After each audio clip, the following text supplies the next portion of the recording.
Welcome everyone to episode 16 of UK Edu Stories with myself, Bookie Yusuf, and my co-host, Mark Anderson.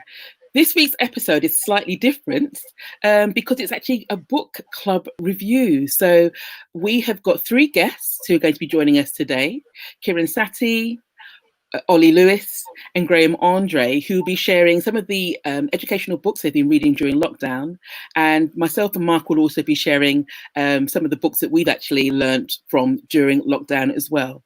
So, busy week, I think, for everyone's actually finding it. So thank you for joining us today. How have you found this week, Mark? I've had probably the busiest week so far under lockdown, to be honest, Bookie. Absolutely chock-a-block, but some really great things. Doing some final bits on the new version of the Guide to Creating a Digital Strategy. I've nailed down all of my Global EdTech Academy sessions with Microsoft and Q. So starting Monday, I'm doing 2 a day every day, right up until June the 30th. So I'm looking forward to sharing all of those. And if you're interested in getting some free training, everybody, in how to use Microsoft in your school in lots of different innovative ways.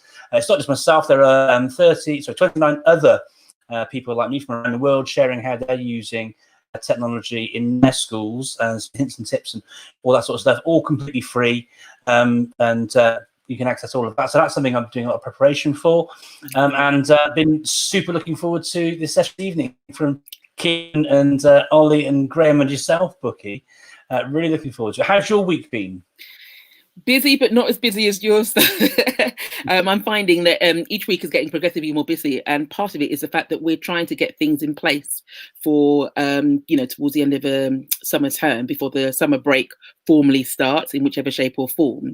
So it's interesting in terms of starting some of the enrichment programs, because I still teach at school 2 days a week, but I'm also got other things as well, say like coaching, which is really going well and successfully. So lots of exciting projects which are keeping me very busy, but it's great. So thanks for asking. This time of the year, I really missed being a teacher, as you know, anyway. But the sort of enrichment things you do towards the end of an academic year, I do miss those so much, because there's such a great opportunity to reinforce those strong relationships you have with your learners.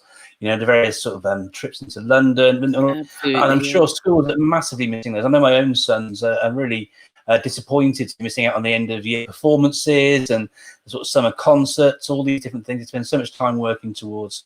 It's a real shame, isn't it? But I hear lots of stories of schools doing things to counteract that and doing them in interesting ways. Schools using platforms such as this one, StreamYard, to deliver various concerts and things and what have you. So lots of ways to sort of think about doing these things slightly differently, aren't there? Definitely. We're exploring virtual trips. So we're actually creating projects, enrichment programs that are linked to our young people's special interests, and actually looking at virtual trips, that we can actually incorporate, so that it may not be the same as in real life, but actually still give them the flavour of certain things, and actually this enriches the learning as well. So looking forward to experiencing that myself as well.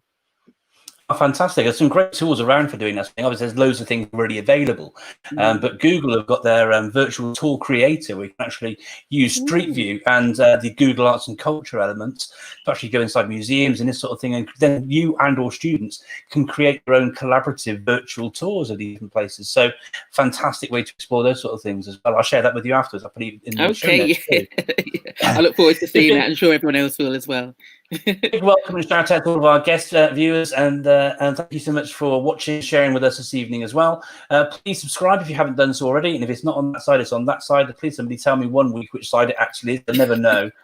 But please do subscribe to UK Edu Stories, and please make use of the chat on the side as well. If you've got any questions about any of the books that any of us are sharing across the evening, we're very happy to bring those comments and questions up on the screen. So we talked about running order beforehand, Bookie, and I drew the straw for going first. Yes. So I'm going to be the person asking the question, can you see my screen? So I'll add myself to the screen. Can you see my presentation, Bookie? I can, yes. Thanks, Mark. We can. Brilliant stuff. So I'm going to be talking about this book. Obviously, it's on the screen and it says it there. But if StreamYard is doing its thing, you can see the book here in my hand as well. It's quite a thick book. And if I was, in year 4, I'd be quite scared because the writing's quite small. But I'm not in year 4, so that's not a problem. I'm known as someone who is really, really interested in technology, and technology's got a real propensity to be used in gimmicky ways. And so I'm really interested in, and always have been, in trying to find sort of informed ways of using technology and informed approaches to teaching and learning in my classroom as well. And there have been some fantastic books come out in recent years. I was really torn between another book, actually, this book, and this here. Bradley Bush and Edward Watson. They're both really, really good books, but this one here is probably more accessible, I would say. If you're just starting to dip into thinking about research and how to sort of incorporate it in a classroom, this might be a good starter, because it's really, really, it's obviously got some clear reading in there. But what it's also got in there are some fantastic sort of little infographics to use, which are also good for sort of putting up on your CPD wall in the staff room and things as well. What I really love about the Carl Hendrick and Paul Kirshner book is it really does dig deep into how learning happens and how learning works based on a good evidence-informed basis. So this is the book here. You can buy it from all good bookstores and all of that sort of thing. It's illustrated by Oliver Caviglioli. And for me, that's one of the strengths, actually, of this book, because as you'll know, Bookie, from our conversations about using Keynote and making slides that resonate and all these sorts of things, getting your message across is really, really important. And I have to say, albeit it is, as you can see from me holding it up here, it is quite a plain book. But actually, the way that Oliver has gone through and made the various diagrams and flow charts and presented the information, as I'll show in some of the future slides, it's really, really impactful and powerful. So going into the book, it's broken down into specific sections. The first section is how does our brain work? And there's a few bits in there. And it's about prerequisites for learning, and which learning activities support learning, a section about the teacher, learning in context, and it finishes off with these cautionary tales. And what I love about each of those different sections is that I have a really, really repetitive formula. Okay, now that must have made it really easy for Carl and Paul to write the book.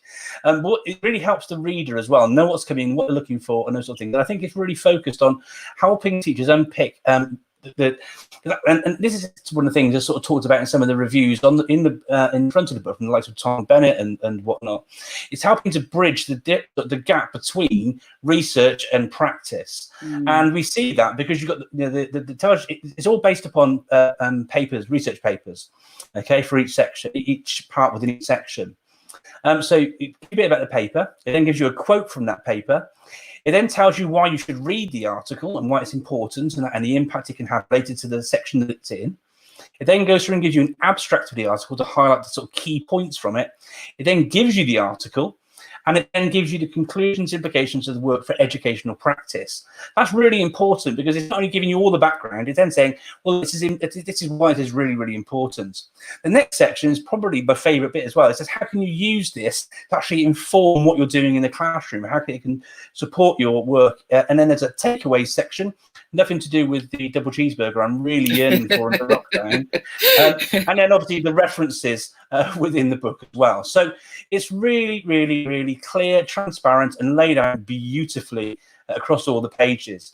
The formula is one of my favorite bits because it gives you that consistency. You know what's going to come. I really love these notes in the side. You have these sort of side section definitions where they sort of really make it really clear. Again, this goes to the design of the actual book as well. So that's really, really helpful. I also really love the references. I mean, if you want to find out more, there is so much more you can go and find that relates to each of these different topics, which is super, super helpful for digging deeper.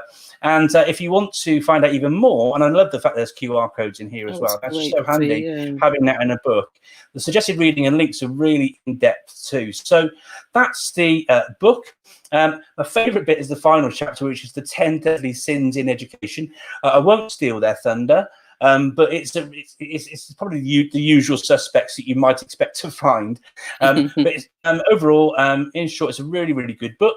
And just to share as a resource, if you're interested in finding out more great books for teaching and learning, this is a free resource that I made, which you can access through my website, ictevangelist.com. And then there's 82 different great books there that you might want to explore if you wanted to find some more things for reading. Although what I'm really pleased about is that the majority of the books that are being shared this evening aren't on the table, which is great because I love to find out new books to read and learn from. New things. So that's my book. That's what I wanted to share.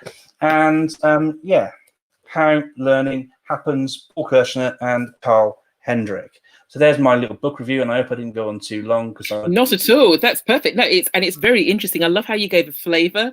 I love the formula aspect that you mentioned as well. And I think one of the things you mentioned about the fact that with say like a lot of research, it may be great, but sometimes as an educator you're struggling to think, okay, so how can I actually use this in my classroom?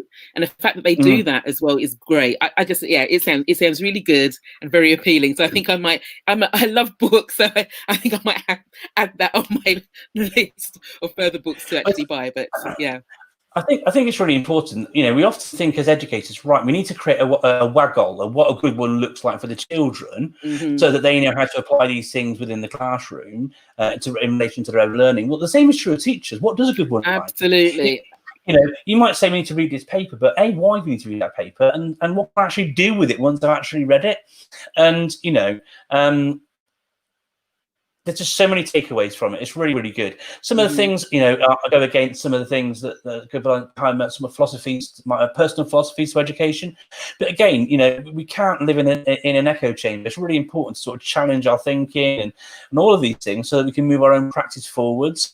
And I found it really, really stimulating, really interesting. It's the sort of book you'd want people on an ITT course to be reading to get a really strong flavour for the research behind what works, and to give them a focus for some of their research themselves when they're developing their early stages of their own teaching practice. So yeah, it's a really solid read. Yeah, it sounds like one that people can actually come back to, just say educators can actually come back to, throughout, like their careers as educators, because obviously, absolutely.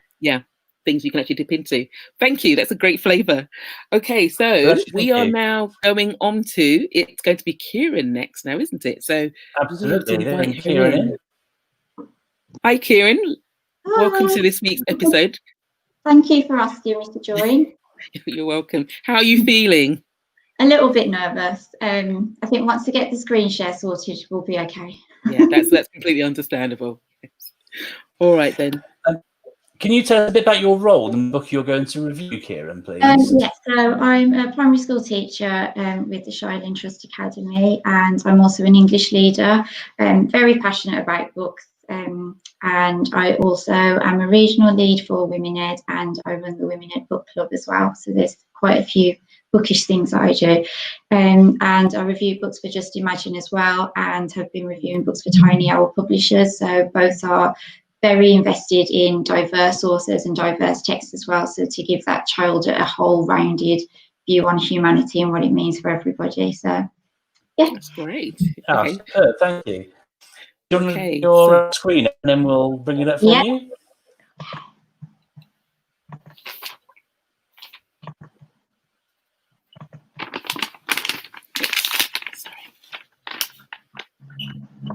Can you see that? Yeah, we can. I brought it up so everybody can see it, and it's now full screen for us. Okay, so the book that I'm going to be talking about is Time to Think by Nancy Kline. The image at the bottom, the brain with the flowers, I think, if I'm honest, that's how I sort of, as I was reading it, I thought it's good brain food, really, this book. I love the first thing about listening to ignite the human mind. So it's very much about respecting each other and how we think. And Nancy Kline talks about 10 behaviours that form a thinking environment, and a model of human interaction that improves the quality of thinking, but also improves your quality of listening. And she goes on to tell us that listening is an essential part of the thinking environment. And I love the last two bits. So listening is defined as the quality of a person's attention. So I think, especially with social media, and we can be very easily distracted. That's the core central theme to the book about making sure that you are attentive to somebody when they're speaking. And also, when someone's silent in a conversation, it doesn't necessarily mean that you should sort of interject because it might be uncomfortable, that silence. It's the fact that that person probably is still thinking. So when we talk about attention, it's being attentive to that person, their thinking, having their time at the forefront of your mind, and respecting each other's minds, which I loved that. So that's the gist of the book.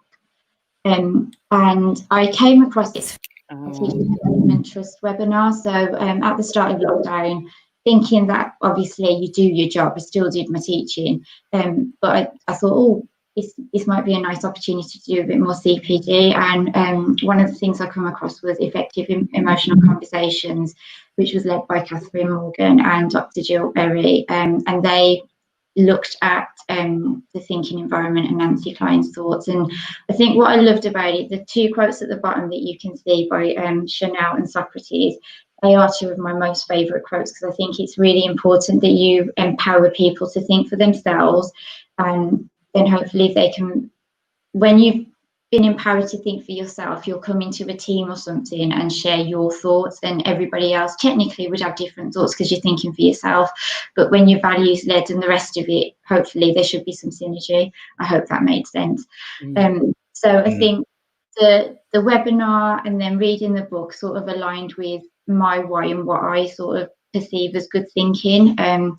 And understanding, I think the key takeaway from me was that actually you can always hone the skill of listening, because I think some people listen to respond rather than listen to understand. And I've definitely been one of those people who, yeah, maybe that, I don't know, it's a misconception of listening, I don't know. So it's about the quality of your listening and enabling somebody to ensure that they have quality of thinking.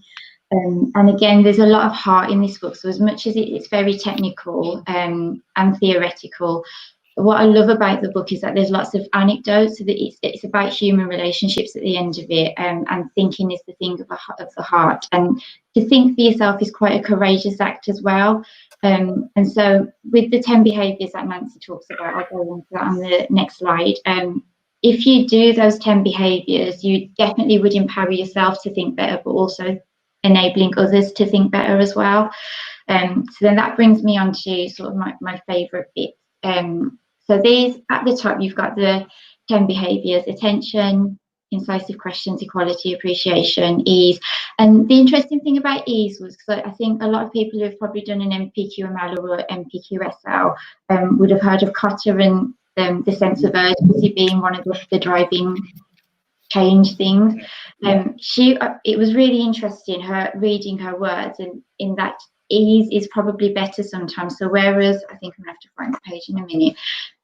So with urgency, there tends to be quite a lot of panic with that, but with ease, it sort of eases you in, and not necessarily relaxes you, but it enables you to clear your mind and think clearer. Whereas when it's urgent, sometimes you can get a bit frazzled with that feeling of urgency and the shock of having to do something. So that was interesting, that I could question what I've already learned and see how I could bring previous learning and this learning together. So those are the others: encouragement, feelings, information, place and diversity. The ones that I've highlighted in pink are the ones, basically the chapters where I've like written over things, I've highlighted things, I've underlined things because they really spoke to me. With the attention, the one thing that really resonated was being respectful with it, and giving good attention to people makes them more intelligent, which I found really interesting. In the sense that you're giving them that space to think through their thoughts a bit more, and therefore the quality of their talk will be better. And as much as we can do that with our team members, that's an amazing thing to sort of nurture in the children that we're teaching as well. Incisive questions was I put it in bold because I think, being relatively new to senior leadership, I have suffered with imposter syndrome. And an incisive question it's excellent. That chapter is really good in the sense that it gets rid of what's called a limiting assumption. So you assume that you're not good enough, or you assume that you might not be able to do it. And because it's more like a statement, that assumption, your brain tends to go along with it. Whereas with a question, an incisive question, it requires you to think, and therefore you question your thinking, and move away from the limiting assumption and sort of build a healthier framework to think from, basically, so that you become better in your work. So that was a really interesting one, and something that I'd like to share with, like, the women ed community as well. Equality as thinkers as well. So there's always going to be some sort of hierarchy. However, we can always be equal as thinkers by enabling everyone to have their turn to think, their turn to speak. And what's lovely about the book is that there's lots of anecdotes as well, where she really emphasises the point that sometimes, you question it, that some people might have, they value other people's thoughts more than others, which actually, what's the point of having that other person in the conversation then? So equality as thinkers, it was a really powerful statement that she made. Appreciation. So when we're, rather than interjecting, and it's about this idea of the whole reality.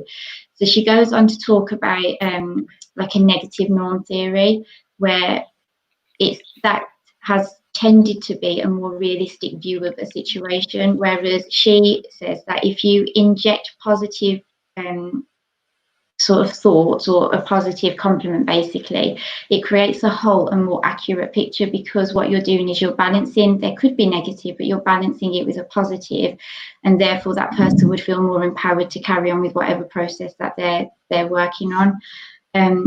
And I love this one. Encourage is like magic in the thinking environment, and we do it with children, but do we do it enough with adults? So it's a really good book. And then diversity, which I think it's just completely relevant in this time that we're in. It raises the intelligence of a group, so making sure that you have different thinkers, you're going to be more successful, basically, by having a range of views, and therefore you'd have a range of insights into the same situation. So it's a really good book, basically, and I hope I've done it justice with what I've said.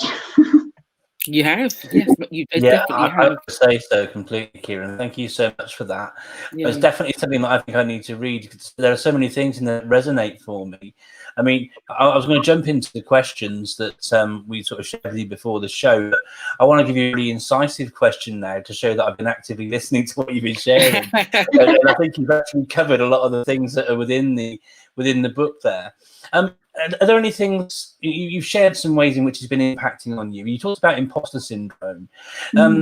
Can you? This isn't really necessarily about the book per se, but are there any things perhaps that you picked up from the book, or that helped you with that? Because it's something that we all suffer from it. So have you got? Can you share one strategy, either from the book or something that you've been working on yourself, which has actually been helping you to overcome that? Being more self-aware of my thinking, because I think sometimes it's easy to sort of slip into that, oh, I can't do it, or because it's sort of like the easier option sometimes, whereas by being more self-aware with, okay, that's what I'm thinking, why am I thinking that? And then what she does is she asks you to reframe it, basically, so reframe that thought into a question. So for example, let me see. So instead of thinking, oh my goodness, I might get something wrong because it's the first time I've done it, she asked you to reframe it. So if things could be exactly right for you in this situation, how would they have to change? Or if you were not to hold back in your life, what would you be doing? So she's, instead of it being something that you're limiting yourself with, that's all it's about. It empowers you, basically. So it twists it, completely turns it on its head. So what is it that I'm able to do rather than what I can't do? If I know that I'm valued, what will that make me do better, rather than think, oh my goodness, I can't do that. So there's the way that she frames the question is really good. Another one, if you knew that you are as intelligent as your bosses think you are, how would you present yourself to them? If a doctor told you that your life depended on changing the way you live, what would you do? So there's a lot of impact with the questioning, and I love the fact that it's incisive. So you have to be self-aware. And look at that thought that you've got, and then sort of like make an incision into it with a question. And with a question, you have to think. So it's hard, but it's definitely worth it. Okay. That's brilliant. That was really good. Yeah. I just wanted to pick up on that I was going to ask about the incisive questions, and I know, Mark, you asked about that, because I did a couple of weekends ago a session for Women Ed looking at imposter syndrome and what we could actually do to actually limit its impact upon the physiological aspects of ourselves as well as our role. So I like the idea about the incisive questions because it obviously reframes the thinking. It gets you to think a different way. I also picked up what you said about, you know, listening and how many of us, we listen to respond. But I think it's actually defining the difference between hearing and listening, because listening obviously is an active process where you don't have to be mindful to hear something. You know, you're not necessarily paying attention to that. So it was interesting to hear that she made special reference to that. Yeah, I mean, it's one of the things I underlined. The key behaviour was attention. So in a thinking environment with those 10 behaviours, the key thing, the integral thing, is your attentiveness to the other person. Yeah, I think you'll love. I think this book is just amazing. Yeah. Well, I'll be honest and say, I received the book as a gift from Catherine actually, but I haven't read it yet. Yeah, but to like. I think the thing is, with a book like yours that you were talking about, Mark, you can go back to it. So there's some chapters that I keep coming back to. So yeah, I love the fact that it really makes you think, but there's heart to it. There really is. Everything that she talks about is enabling you to have better human relationships. So Kirsty's there. Just need a comment from Kirsty. Comes from Kirsty. She passed another one through to us as well. Actually, hi Kirsty, nice to see you joined us. Three of my favourite people. Look at her being really mindful and saying things about us. Thank you, Kirsty. Thank you so much, Kirsty. We had a great share from Ollie, who's in the lobby at the moment. Saying great share from Kieran. Listening is so important and a vital skill we can all develop. Thank you for that, Ollie. I want to jump back into what you were saying a second ago, Kieran, about the fact you're going back into the book. When you sort of hear that authorial voice, it's really reassuring, actually. You don't always go back to it just to check things out. You can actually just go back to actually reassure yourself. And when you hear that voice coming back to you, it actually empowers you to do those things yourself as well, doesn't it, I find? Definitely, yeah, definitely. And you could, I don't know if you can see, but you'll see like which chapters I've gone through, because I keep refolding certain pages, or I've put love hearts instead of an underline. I think it's a really good book. And I think in terms of initial teacher training, like you were saying, if you had like a book list of things, I definitely put something like this on, because human relationships is the core, I think, of what we do in education. It definitely would empower you to have better ones, but enable you as well to have better ones. So. Superb. Thank you so much. Kirsty's smiling away in the chat there. Thank you, Kirsty. Mindful of time, Bookie, so should we get ready to bring Ollie in? Yes, Ollie please. next, isn't it? Yeah. Thank you so much, Kieran. Please stay. That was great. Yes. Please stay. We'll keep you. Think of it like the Graham Norton show, so he's moving down the couch a bit. So you're still there. But we'll bring Ollie in to share his book now. Hi, Ollie. How are you doing? Hi, Ollie. Thank you. Hi, Bucky. Hi, Kieran. That was a great share, that. Really good book. I remember you might have read this as well, being this was at a Teach Me years ago, being shared a book called Quiet by Susan Cain, which I read a couple of years after that, and I found that a really, really good read. It's all about introverts and extroverts and how we see ourselves and how we see others. So that's another little shout out for a book. But yeah, I really want to read that book now. But yeah, I'm all right. Thank you. Sorry for asking. Just sort of went off on a ramble. That's okay.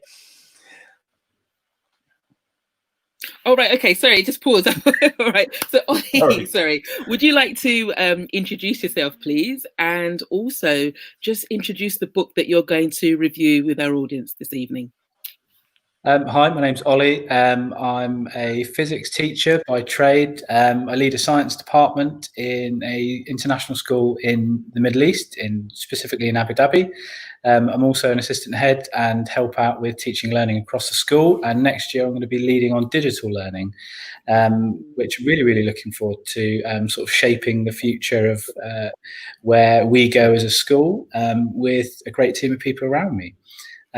Blog a little bit and also run another TV show with Mark. But thanks for having me. And some of you may have tuned in. Somehow I ended up on episode 15 of UK Edgy Stories as well. Well, it's good to see you back anyway. Thank you. And all the best for your new role next year, which sounds, very exciting. I think it's really exciting to be involved in it right now. Okay, so your book that you're reviewing, what's it called actually? And what were your thoughts about it? So shall I share my screen? Yes, please. Yeah, you go for it, mate.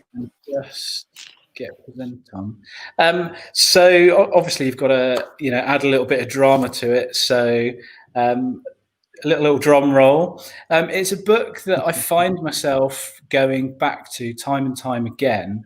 And I think that's testament to the quality of the book and what it does for me and many other people.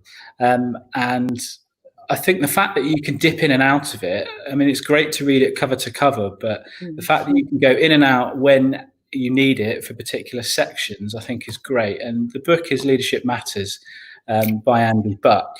I think it's fantastic, not only for the fact that it's a really, really good kind of refined and developed kind of synthesis of leadership in schools that draws on lots of different leadership models, such as Steve Radcliffe's Future Engage Deliver, or he sort of takes elements of Kotter's leadership model, or Kubler-Ross's change models. And I think the fact that he's quite open and honest in his experience of leadership and what he's learned and how that can translate to teachers and leaders in schools.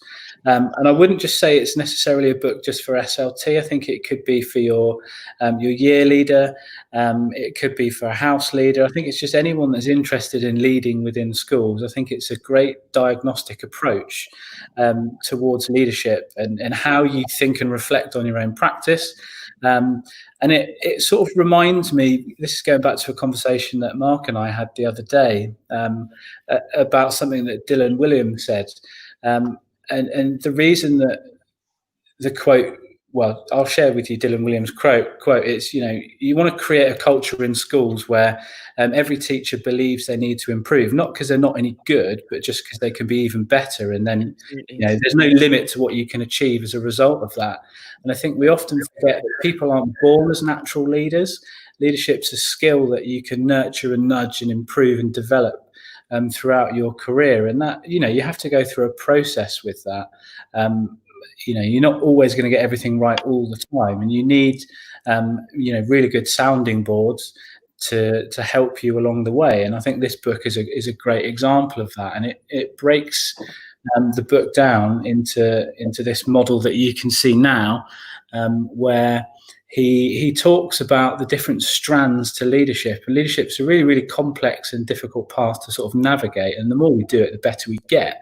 Going back to Dylan Williams' quote, it breaks it down into your personal qualities. So thinking about your own emotional intelligence and your self-awareness, being courageous with your decision-making, also, developing your own resilience, across to then knowing your situation and then having a really, really great idea of the context of the school and the team that you're working in, as well as their performance, but as well as looking at your own behaviours and then how that aligns with your value system within that particular situation. His leadership actions sort of chapter is all about your own visions and values and how you're going to go about making decisions and look at the impact that you want to make and as a leader, and then how you go about doing that. So creating alignment within your teams, how you go about influencing others, managing up as well as managing down, and then having that kind of honest, open, transparent approach, so that you always make sure that you put relationships at the heart of everything you do, so that when you do come to having to manage conflict, which happens as a leader in schools, you've reflected on what you want the outcome to be, so that you're approaching it with your best foot forwards. He also talks quite a lot about culture and climate in schools and how you go about fostering those, which is really, really useful as a leader, because you haven't necessarily had the chance to do that outside of a classroom context with with other peers, and that's very different to doing it, with students in a classroom. And then it talks about, the different styles of leadership, and then how you go about generating discretionary effort and pulling all of those facets of leadership together so that you improve outcomes for pupils. It's been a really, really helpful, useful book for me throughout my career. What I really like is at the end of each chapter, it's got these key points as well. So some key questions to kind of ask yourself and reflect upon each of those sections to then get you thinking about, what outcome do you want and how are you going to go about it as a leader. My two favourite quotes from the book are the following, and this really resonates with me. This Aristotle quote, because it's it's practice, isn't it? Leadership is practice, and it's forming good habits. And we're not necessarily born as a leader. You develop and grow that excellence or that skill through the process of habitual decisions and actions. And then my second favourite quote is this. It's from Andy himself, and it's, this really resonates with me because you've got to engage everybody in your school community on some level to actually make effective change happen within either your team or your whole school community. I think the fact that I can always dip in and out and go back and forth to the book, it's timeless for me in that sense. That's great, Ollie. Thank you so much for sharing that. I'm a huge fan of Leadership Matters as well. Same but I haven't read that version, and it's interesting. And Kirsty Grundy, who sent through some questions before and some comments before, is a colleague of Kieran's. She's asked what the question that I would ask. So I was going to bring it up.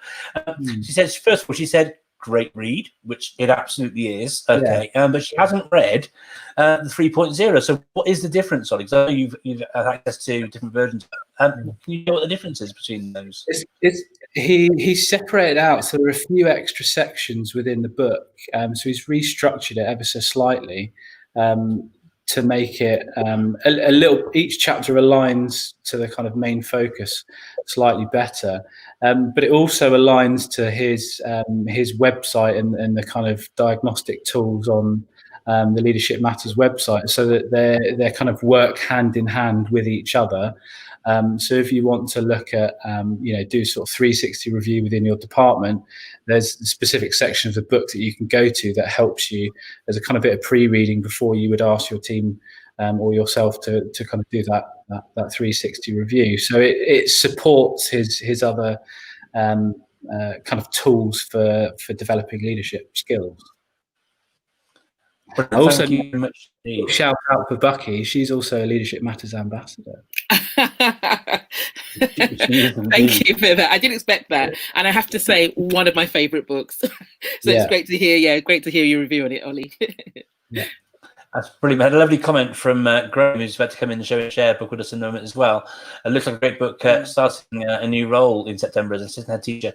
I can reinforce what I'm sure Bucky and Ollie will say. It is superb. It is, you read it and it's like just such common sense, but having it in there, it's like I sort of share about it because it isn't a thick book, is it? Right?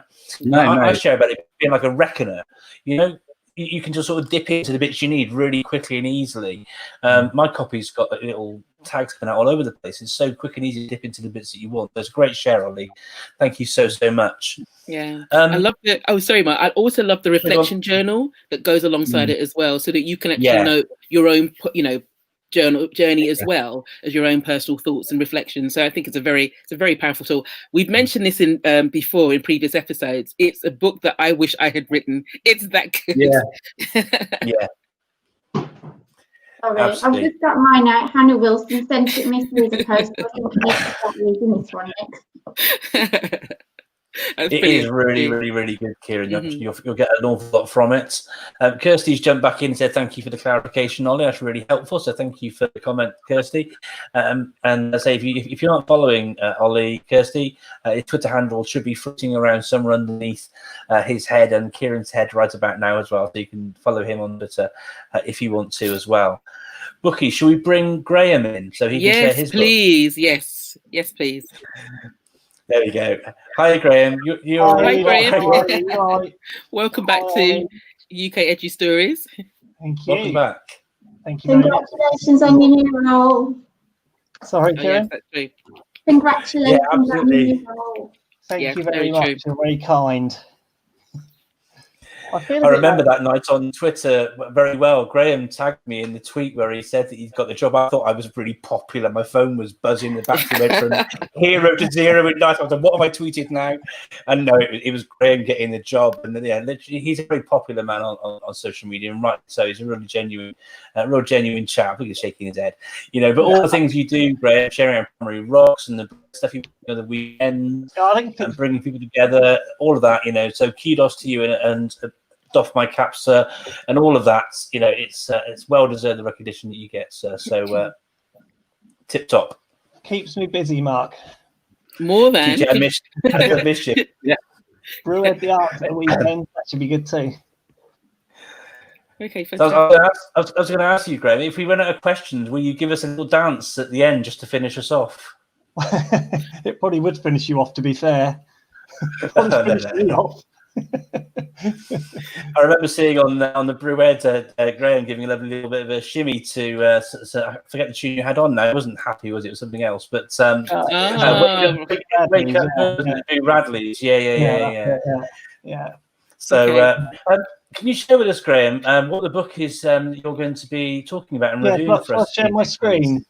Is that all right? Yeah, absolutely. Yeah, go for it. Before I do, I've got a bit of a bone to pick with both Ollie and Kieran, because their PowerPoints are really professional. Mine's really not. If only you could have heard Mark and Ollie, yeah. Graham, when you see mine, you're going to think, yeah, it's all good. It's all good. No, it's all right. Right, let me just find it. There you go. That's the. There you go, and it's up now. I was going to switch you and Kieran around as well, so we can see your face better. And so if I just do that and then do that, that puts you a bit higher. There we go. If I do that to Ollie as well, and then bring Ollie back. There we go.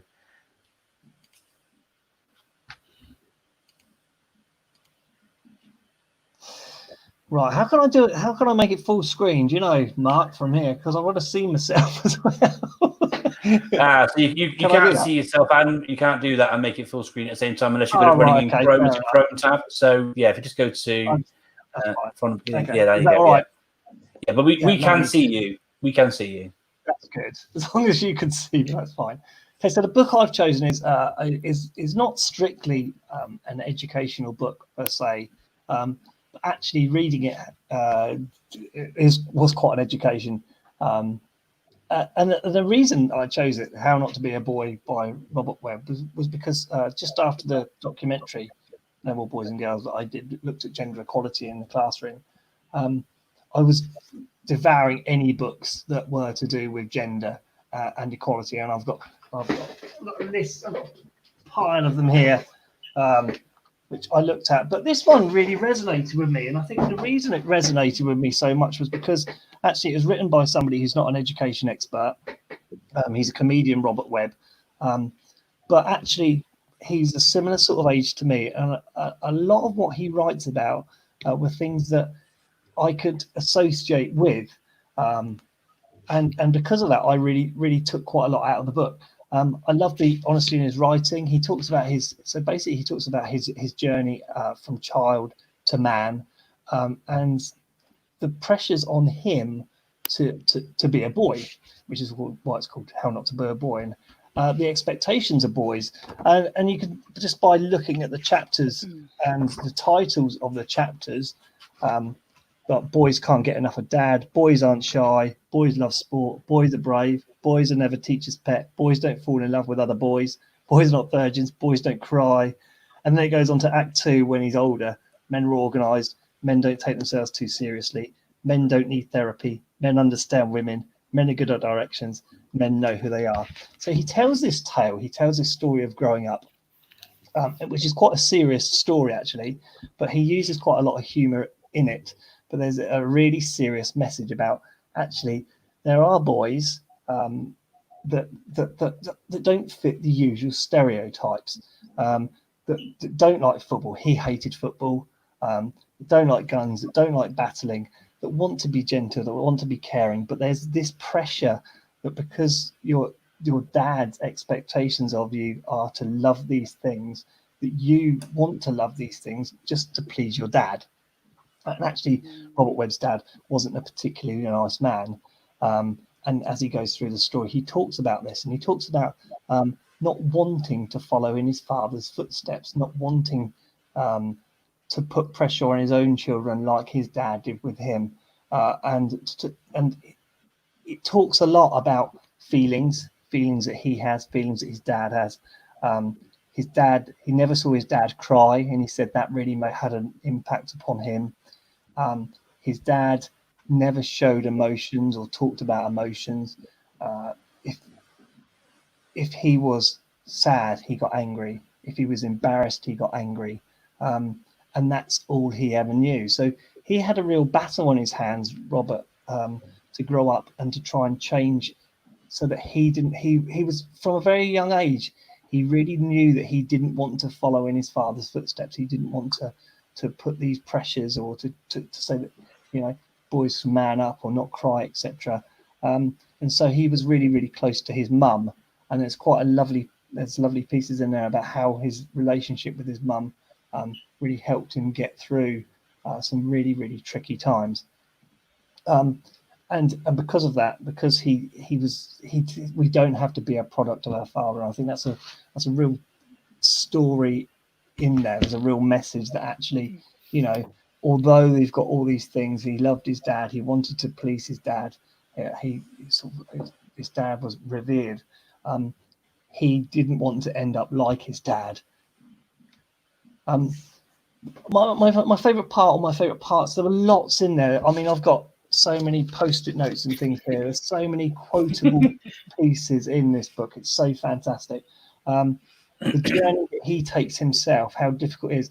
It makes me laugh because at the very start of it, it talks about him being 15 and how he's just gone out and bought the latest Rick Astley record, and how he thinks because he's got this Rick Astley record and he's going to learn all the dance and the lyrics that he's going to have sex with this girl that he really, really loves. And of course, it never works out quite like that. That's what he thinks is going to happen. I love the journey he takes, and there are times within his journey he really struggles. He struggles with alcoholism. He struggles with his own emotions. He struggles with that whole not crying thing, because of course that's what his dad said to him as an early age, and it's going to impact on you, and it did on him. But he managed to get through that. And there's a beautiful piece at the end. Well, I'm just going to read a bit of it. I won't read it all because I probably could do. Where he talks about his daughter and his wife, and it says here, "Mummy, yes, sweetheart. On non-uniform day, if I go as Spider-Man instead of a princess, will I get laughed at? I suppose you might. What will you say if they laugh? Shall I tell them that they're laughing because of the trick that makes boys unhappy and girls get rubbish jobs? Yes, sweetheart. I think that would be a very good answer. It's 2015, and the person answering the question is a 5-year-old girl called Esme. The person answering is her mother, Abigail. Abby is my wife. Ezra is our eldest daughter. We also have Dory, for Dorothea, who is 3. The trick is the family code word for gender bullshit, basically. Sorry for the swearing. And so that's what they say. They say this is the trick. This is the trick that tries to make, boys be one thing and girls be another. So obviously he's learnt from his own upbringing, and he has these conversations with his wife and his children. And that's really quite powerful. I think that he's managed to do that in his life. There's a brilliant quiz on number 14. I'll just read one part of the quiz on chapter 14. He says that in every book you've got to have a quiz. So he puts this little quiz in there, and the first question is, your girlfriend it's one of those sort of things that you'd find in Smash Hits or More magazine that you would have had when you were younger. Your girlfriend is getting ready to go out to the pub and is wearing makeup. Do you A, suggest she puts on a bit more makeup? B, ask her why she's wearing makeup when you're only going to the pub? C, tell her she looks best with no makeup? Or D, shut the up about makeup because it's not your face. There are loads of things like that. Actually, he does it in this way that it makes you think, do you know what? There are times when you sort of talk, you say things like that, and it really does make you think. It's a brilliant book. At the end, he shares his wedding vows as well, which are just beautiful and actually bring a tear to my eye every time I read them. So it's not strictly an educational book, but it's a brilliant book that makes you think. It makes you think about the pressures on boys and what sometimes they have to do, and how actually we need to stop pressurizing boys to be one thing, to not cry, to love sport, to play rough, to drink beer, to not talk about their feelings. And we've got to change that narrative to make sure that actually boys grow up to be loving. And actually, it's not about women changing that. It's about men changing it themselves and making themselves better people. That's why I love the book. It's brilliant. Please read it. And that's my sort of book review about. That's awesome. Thank you, Graham. Another book that I think I'm going to add to my list. If you could ask the author a question, having read his book, what question would you ask him? It's a couple of years on from that. I'd ask him if he's still finding the trick is still prevalent in his life, and if it's impacted upon his daughters as well. It really is such a powerful. It's a really brilliantly written book.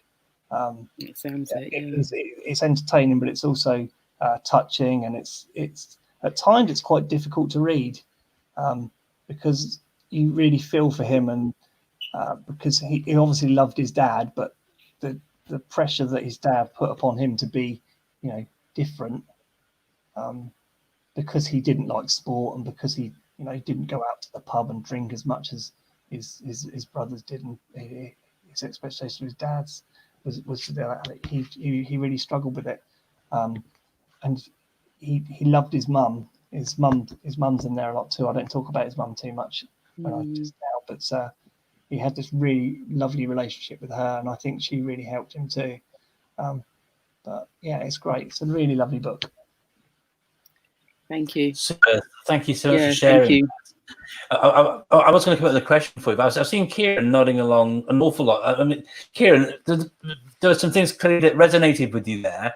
Did you have any comment about what Graham had shared, and perhaps a question for him yourself?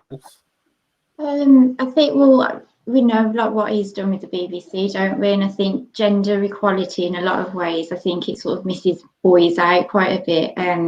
But I like the fact that you acknowledge that boys and men would need to be the change really that they want to see. And in classrooms, I think it's also enabling them to have that space to actually be able to change and recognise what they need to change. Because when I first started teaching, boys would always answer the questions or put their hands up straight away and just say whatever, whereas the girls would be quite passive. So it was a case of teaching the boys to sort of hold back, listen to the girls rather than sort of take over an open space. So I just think in your practice, like following on from what you did with the BBC and with the book, has there been like a long-lasting impact, I suppose, on how boys and girls see themselves and how they see each other? Has that book enabled you to make more of an impact?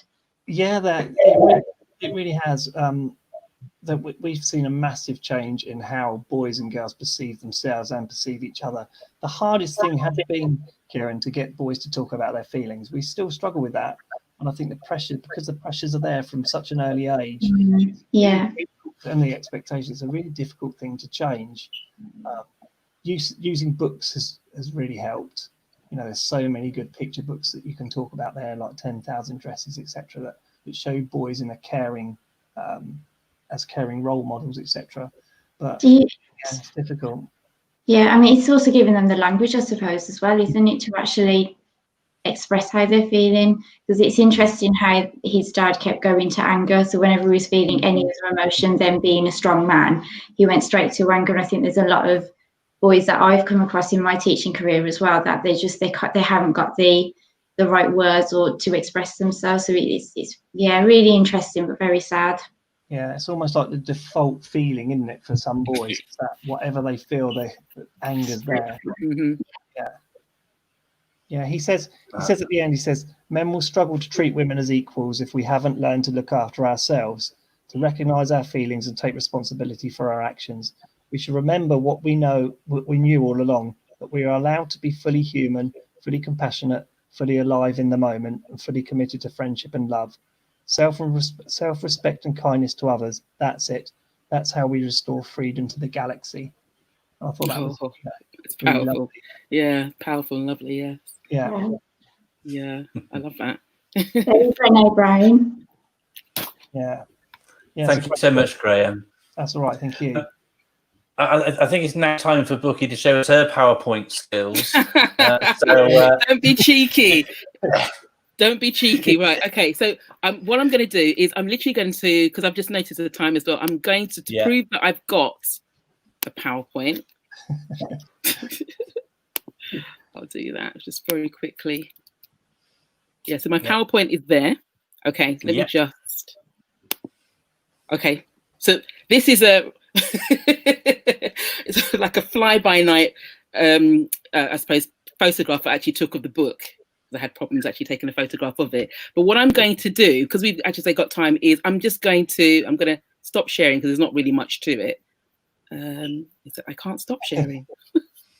It says stop sharing at the bottom of the screen. It does, but I can't. Okay, right. Okay. There you go, bro. Go back there. Right. Okay. Brilliant.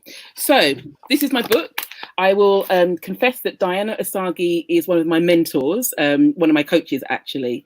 But I chose this particular book out of so many. I've got other books as well, just to show I love reading books.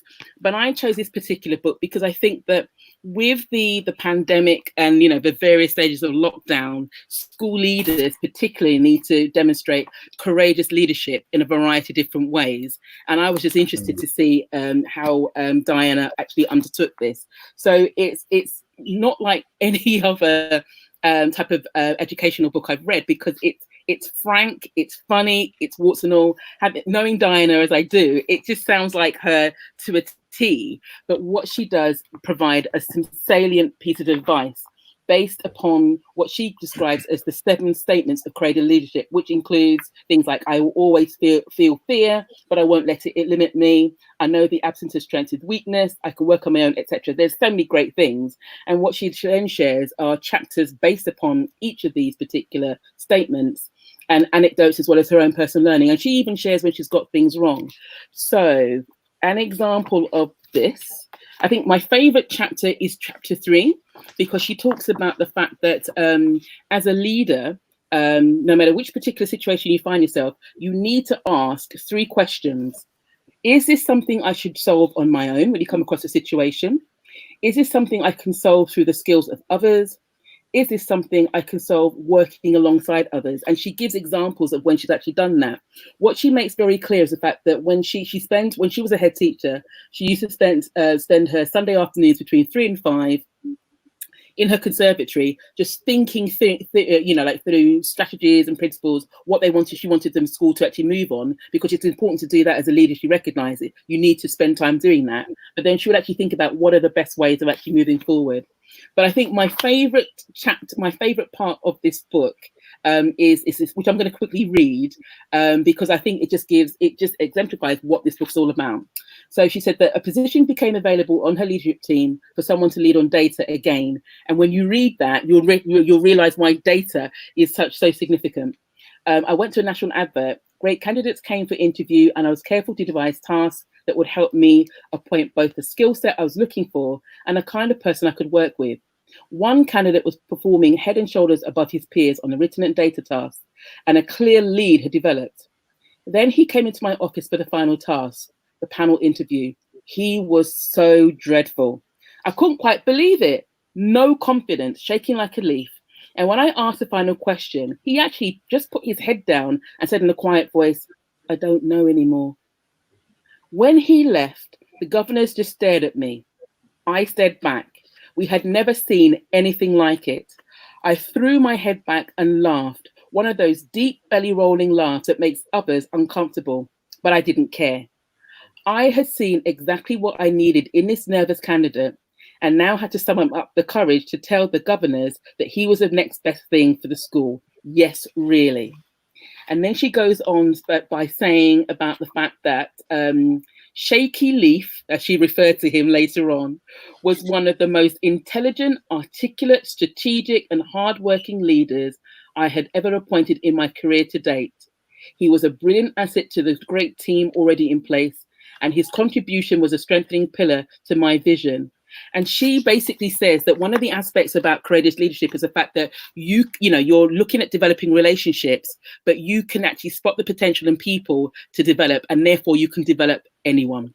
So that's a very quick roundup. But as I say, it's a quick read, quite slim as you can actually see. It can be read within an hour. But this is one book I'm definitely going to be revisiting. As I say, it's an honest, warts and all, thanks Graham, it's an honest, warts and all, but truthful account of what she learned when she got things wrong and how she made the best of decisions.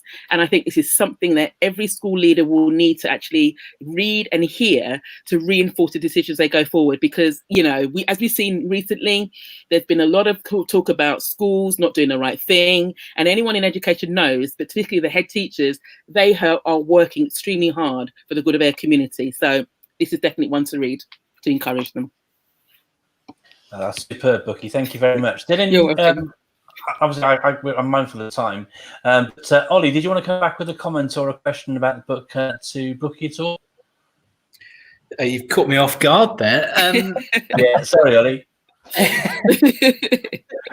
I can come back to you in a second. What, if anything, then, Bookie, from the book, do you think you'll apply most within your own teacher/leadership role? Ooh, the three questions that I asked is actually about thinking through as a leader. Do I need to do things? What she says is the fact that sometimes school leaders have a false notion about the fact that I need to do everything by myself because this is what a good leader actually does. She says, no, be strategic, obviously, but think through who's the best person or team of people to bring the strategy or vision alive.